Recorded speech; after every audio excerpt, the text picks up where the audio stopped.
When you go back and you look at what African Americans experienced in the South, especially coming out of slavery and the violence, a lot of folks left and were trying to find another way to make a living. So we have a group of African Americans that came west called the Exodusters. Benjamin Pap Singleton encouraged about 30 to 40,000 African Americans to leave the South. And Ida B. Wells Barnett in Nashville encouraged another 7 to 8,000 to leave Nashville.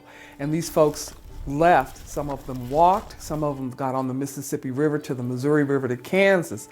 But a lot of them made it to Kansas.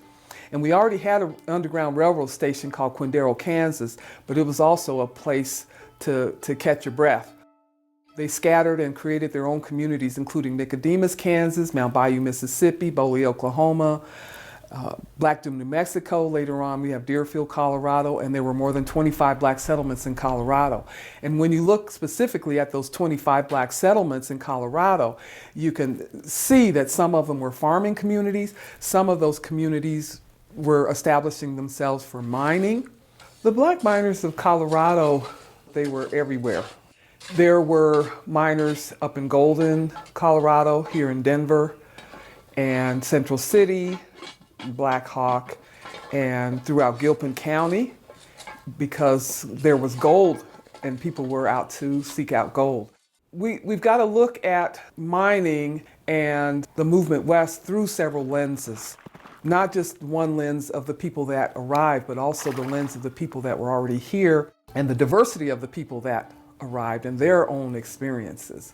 And so with African Americans as an example, trying to leave the South and move away from slavery or move from back east where there were incredible restrictions on their lives, this was an opportunity to try to prove that they were human, that they could succeed at different endeavors, that they could raise their families and give them a better life and give them better options.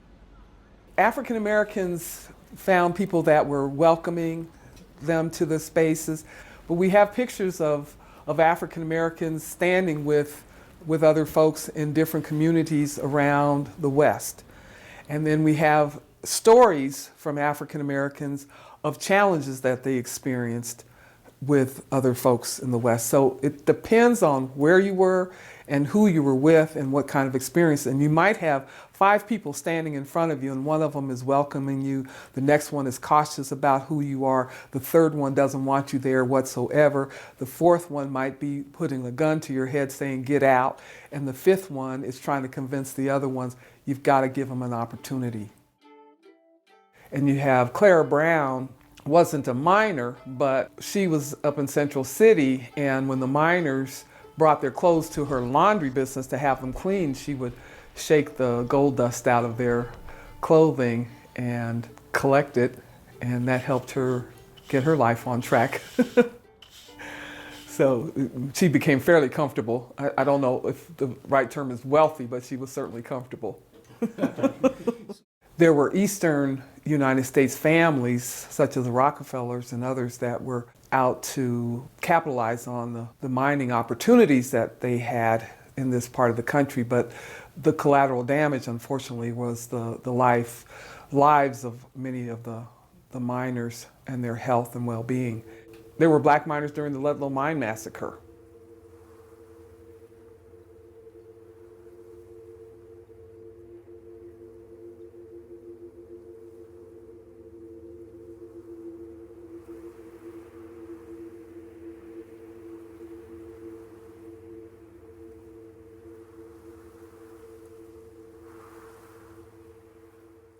It's a very, very intense way to make a living.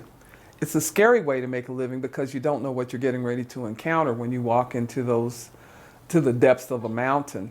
We have a miner's helmet with a little container for kerosene so they could light that on the top of their head. So you light it with a match and you've got kerosene on your forehead and you're walking into a mine with who knows how many different types of gases coming up and total darkness.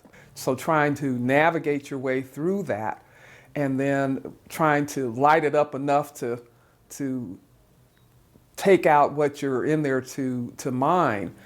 It's such a dangerous way to make a living, and I can imagine the toll it takes on your body.